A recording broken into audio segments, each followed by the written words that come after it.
Programme में आपको एक दफ़ा फिर खुशामदीद कहेंगे। ब्रेक पे जाने से पहले जी बड़ा ही अहम मौजू इसके ऊपर गुफ्तगू हो रही थी एनेस्थीसिया के हवाले से। इसका इस्तेमाल मेडिकल के शोबे से ताल्लुक़ रखने वाले लोग यकीनन जानते होंगे और इससे जुड़े जो मामलात हैं वो समझना ज़रूरी है।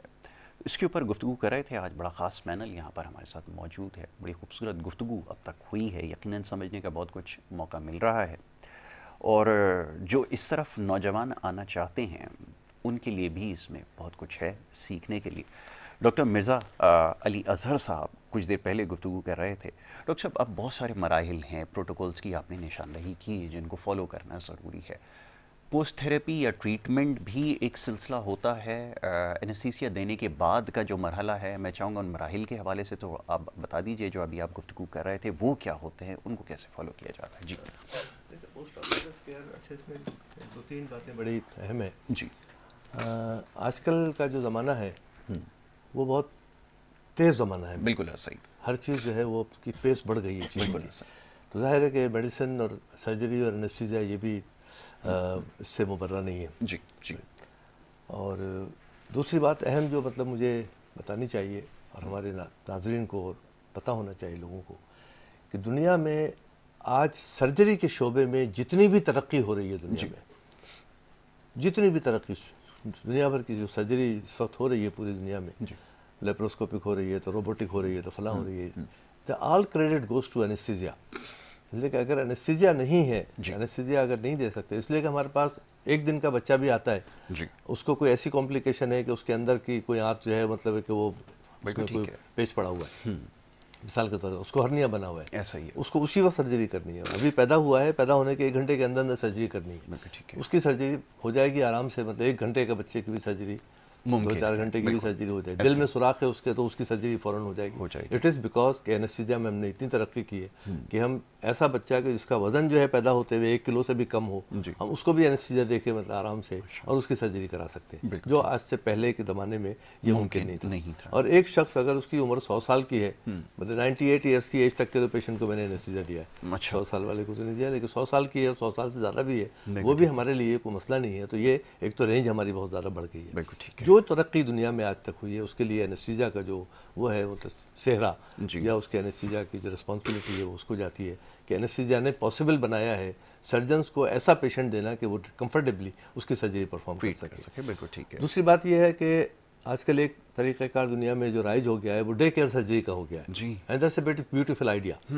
वो इसलिए कि पहले आप पेशेंट को 1 दिन पहले दाखिल करें, फिर दूसरे दिन उसकी सर्जरी हो, फिर 2 दिन उसको अस्पताल में रखें, घर वाले परेशान, अस्पताल वाले परेशान, मरीज परेशान, अखराजात उसके, इसकी सारी चीज़ें। बिल्कुल सही है। अब चूँकि हमारी टेक्निक बहुत ज़्यादा, सर्जरी की टेक्निक भी हमारी, जैसे पहले मिसाल के तौर पे कोई ऑपरेशन हम करते थे, पूरा एब्डोमेन खुला हुआ है, उसकी कॉम्प्लिकेशन या उसके मसाइल अलग अलग होते हैं। आज ये है कि आपने 2-3 सुराख किए, अंदर से जो चीज़ निकालनी है उस सुराख में से निकाल के एक टाँका लगा के बंद कर दिया। तो इस वक्त इस किस्म की सर्जरी और पेशेंट अगर फिट है और कोई इसके कोमॉर्बिड्स नहीं है, कोई इसको प्रॉब्लम अगर नहीं है, तो सुबह में सर्जरी करते हैं और शाम को उससे कहते हैं कि भाई अपने उठो और अपने घर चले जाओ। डे केयर सर्जरी हो गई, अखराजात भी बच गए, बर्डन भी बच गया, अस्पतालों का बर्डन भी कम हो गया, डॉक्टरों का भी बर्डन कम हो गया, और सारे का सारा ये हो गया। That's a beautiful idea and it is being observed in Pakistan very rapidly. बहुत ज़्यादा हो रहा है, बहुत ज़्यादा, मतलब है कि हमारा हो रहा है कि डे केयर सर्जरी का सुबह करो, शाम को फारिग करो। बहुत सारी सर्जरी ऐसी होती है, ये एक बहुत ही अच्छी है। लेकिन कुछ पेशेंट ऐसे होते हैं कि जिनको पोस्ट ऑपरेटिव केयर की ज़रूरत होती है,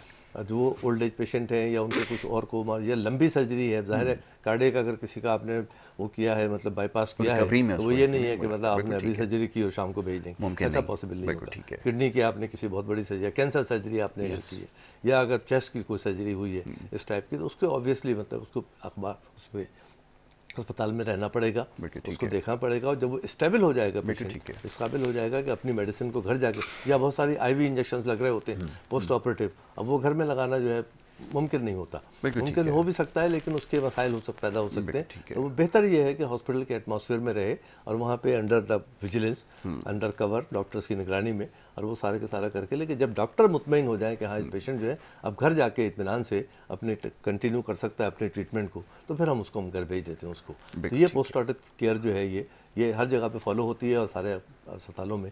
बिल्कुल तो ठीक है, इसके दो तरीके हैं, मतलब बिल्कुल मैंने ठीक बताया है। इसमें। चलिए, इसमें और बहुत सारी चीज़ें हैं या प्रोटोकॉल्स इसके हैं जिसके ऊपर अभी बात हो रही थी, इसके ऊपर गुफ्तगू जारी रखेंगे। डॉक्टर अस्मा अब्दुलसलाम साहिबा तशरीफ़ फरमाएं, उनको भी हम खुशामदीद कहेंगे। इस टीम का हिस्सा है और ये जो कॉन्फ्रेंस होने जा रही है 11 और 12 को मार्च को इसी महीने की, तो उस हवाले से ही काम कर रही हैं और मैं उनको वेलकम करूंगा।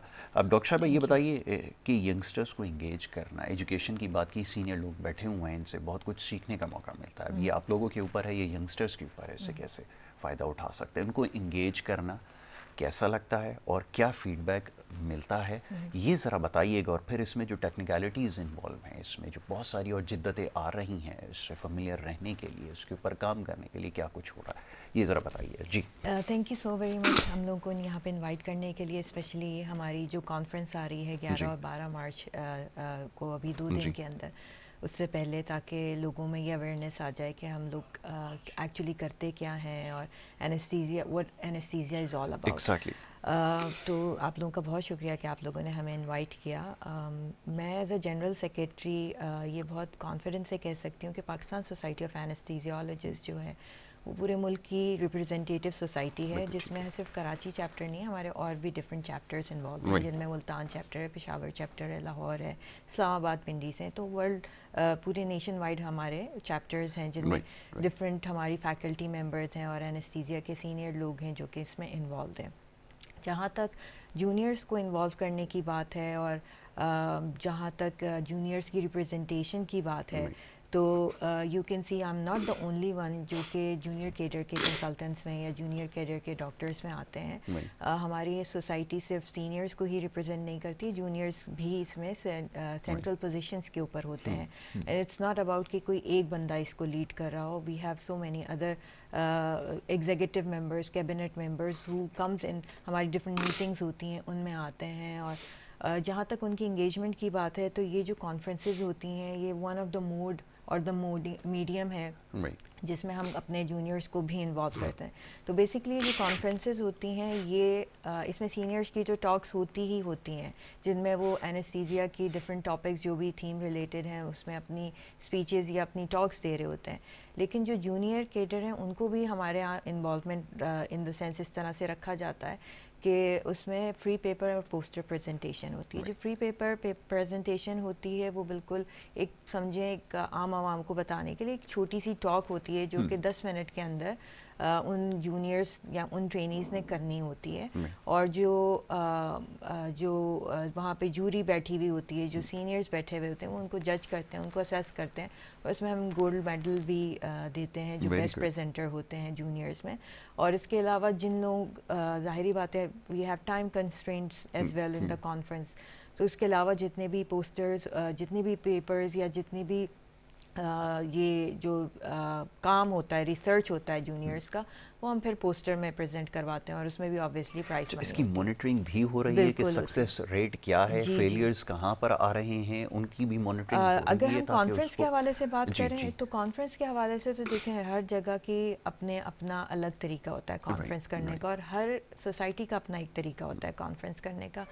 हमारी कोशिश फ्रॉम दी PSA यानी पाकिस्तान सोसाइटी ऑफ एनेस्थीसियोलॉजिस्ट के प्लेटफॉर्म से यही होती है कि हम कॉन्फ्रेंस से पहले भी करें वर्कशॉप, जैसे कि जाहिद राव साहब ने बताया कि प्री कॉन्फ्रेंस वर्कशॉप्स हुई हैं और 11 वर्कशॉप्स ऐसी हैं जो कि डिफरेंट इंस्टीट्यूट्स में हुई हैं, जिनमें आगा खान हॉस्पिटल है, NICVD है, जिना है, फ़ज़ाइया है, इंडस है, सिविल हॉस्पिटल है, डिफरेंट हॉस्पिटल्स हैं जहाँ पे ये हुई हैं सारी वर्कशॉप्स। और जिनमें जो जूनियर कैडर के लोग हैं वही उन्होंने ही ऑर्गेनाइज मेनली कराई under the supervision of seniors और उन्होंने ही इसको कैरी फॉरवर्ड लेके चला है। तो ऑब्वियसली छोटे मोटे हिचेस तो हर जगह आते हैं, लेकिन इन जनरल अगर कहें तो it's a great platform for the juniors to present something. बिल्कुल ठीक है, इसमें एक्सपोजर ले सकते हैं। और ये जो जैसे अभी सोसाइटीज़ की बात हो, प्लीज़ डॉक्टर साहब कुछ कहना चाह रहे हैं जी। हाँ, मैं 2 बातें इसमें ऐड करना चाहूँगा, नहायत अहम बातें हैं दोनों ये। जी जी। इसलिए कि हम इस वक्त जो गुफ्तगू कर रहे हैं वो सारी एनेस्थीसिया के हवाले कर रहे हैं, लेकिन हम एनेस्थीसिया में हम खाली एनेस्थीसिया ही इसका मौजू नहीं होना चाहिए। एनेस्थीसिया से रिलेटेड 2 चीज़ें और हैं कि जो हमारे ही डोमेन में आती हैं। मतलब जैसे अभी मैंने थोड़ी देर पहले अर्ज़ किया था कि क्रिटिकल पेशेंट अगर है तो या कार्डियक पेशेंट है, सर्जरी बाईपास हुआ है, कार्डियक वॉल्व चेंज हुआ है, ये हुआ है, सारी चीज़ें। न्यूरो सर्जरी का पेशेंट है, दिमाग खोला है, ट्यूमर हो जाता है, बिल्कुल ट्यूमर, उसके लिए आपको आईसीयू की ज़रूरत पड़ती है।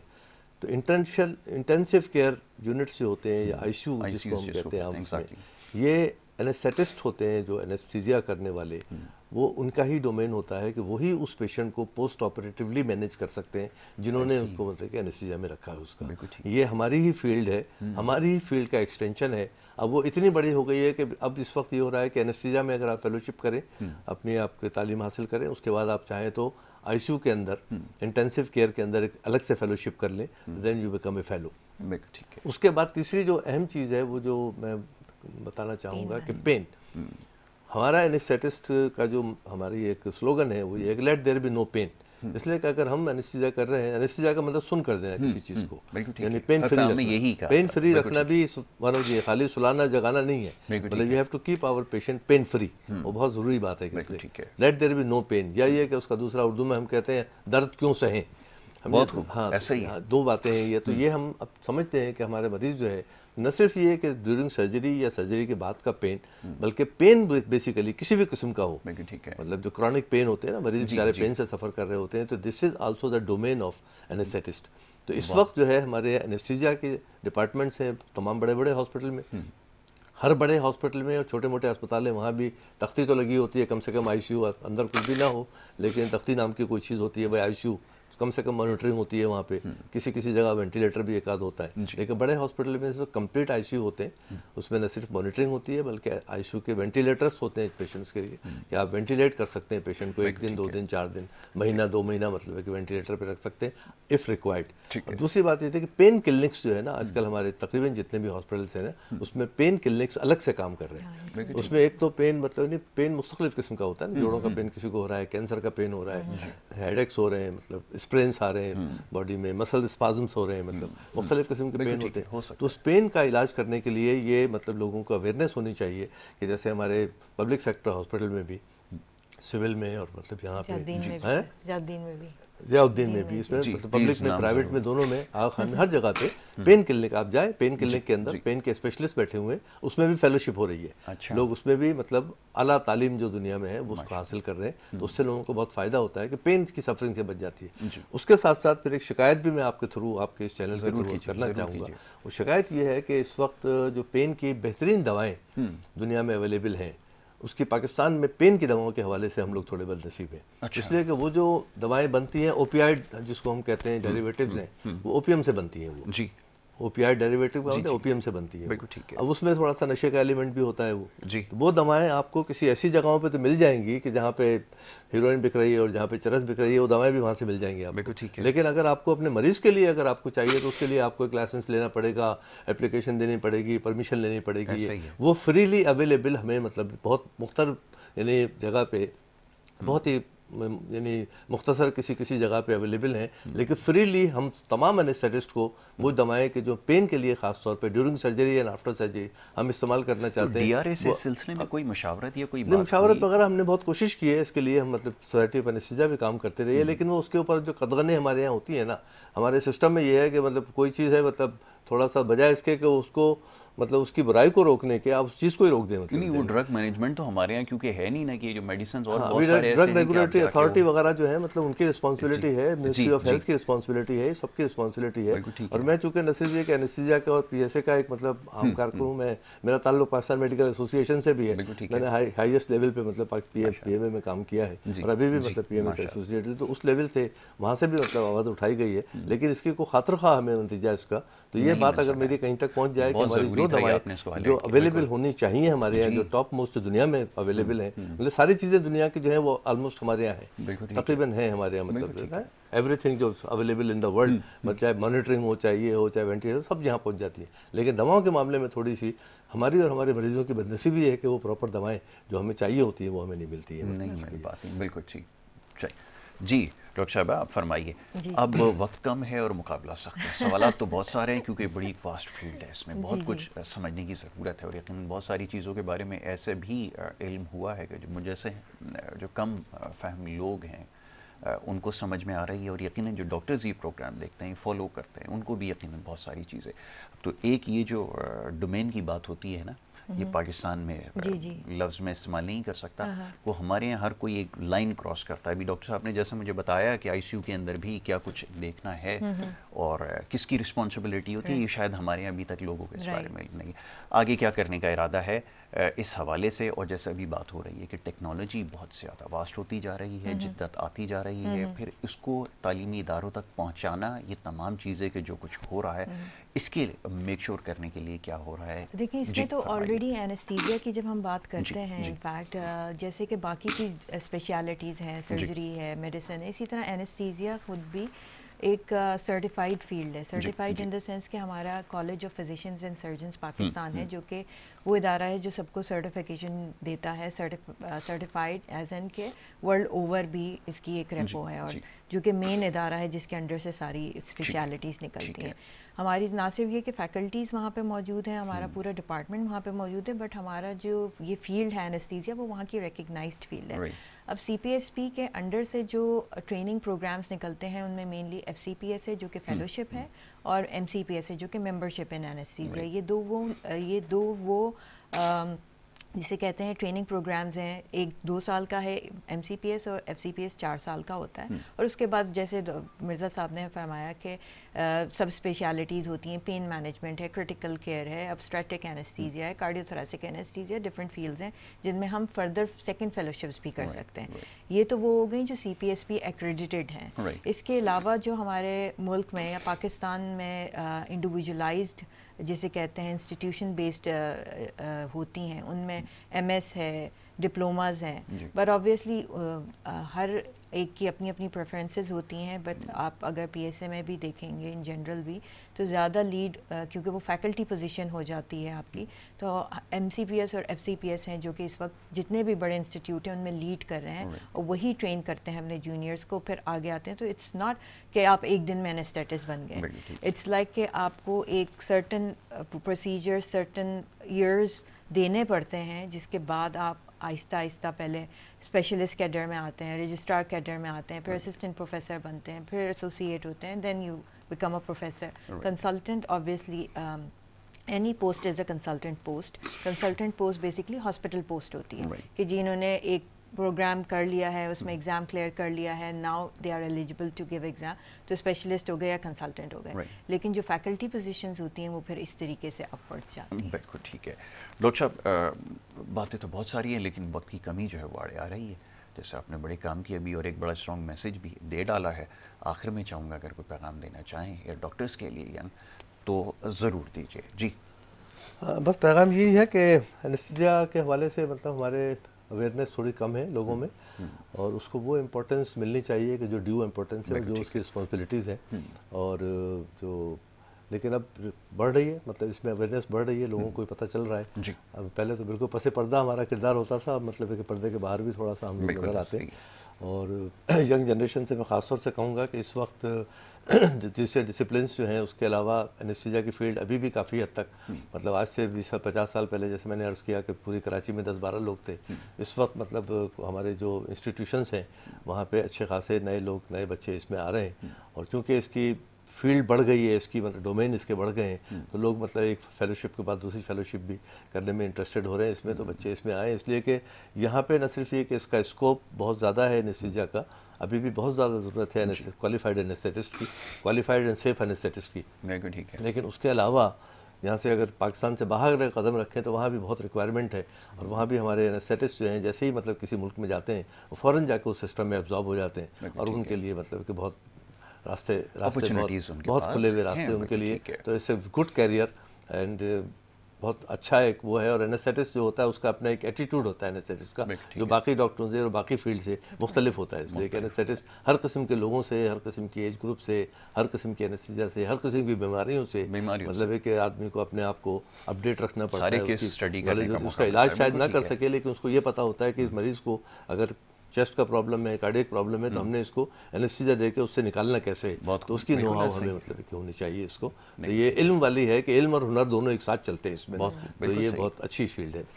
यकीनन डॉक्टर साहब, मैं आपका बड़ा शुक्रगुजार हूँ कि आपने अपना कीमती वक्त दिया, यहाँ शामिल गुफ्तगू रहे, और ये फील्ड ऐसी है कि इंशाल्लाह अगर मौका मिलेगा तो ज़रूर बहुत कुछ आपको यहाँ पर मदू करेंगे भी, सीखने का मौका मिलेगा तो उससे वो करते जाएंगे। अच्छा, वो ये कह रहे हैं कि अभी थोड़ा सा टाइम हमारे पास है, डॉक्टर अस्मा से मैं ज़रा इसके हवाले से और कॉन्फ्रेंस के हवाले से चाहूँगा कि एक सवाल कर लूँ, फिर ब्रेक के लिए कहा जा रहा है, ब्रेक की तरफ जाना होगा।